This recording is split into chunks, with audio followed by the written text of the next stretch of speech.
যত রকমের বুদ্ধি তার ভেতরে রয়েছে সেই বুদ্ধিগুলো কি হয়ে যাবে, পরিষ্কার হয়ে নির্মল হবে। সেই বুদ্ধিগুলো ভালো কাজে লাগবে সেগুলো।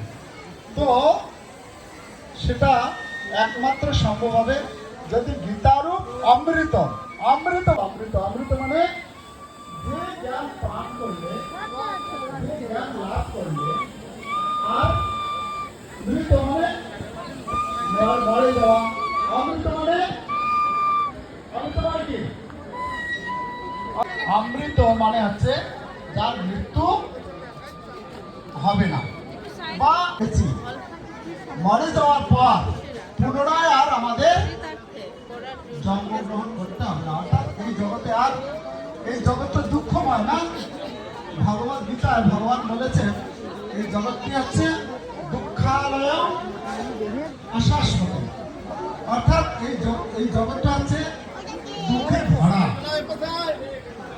তো দুঃখের ভরা এই সংসারে আমরা বলি অনেক সময়, আমরা কখনো বলি কখনো শুনি।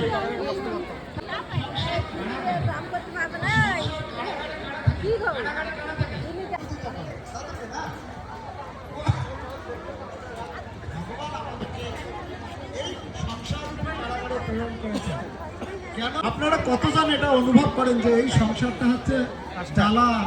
अमेरिका को लेके गया तो अमेरिका में बहुत लोग पूछे कि स्वामी जी भारत देश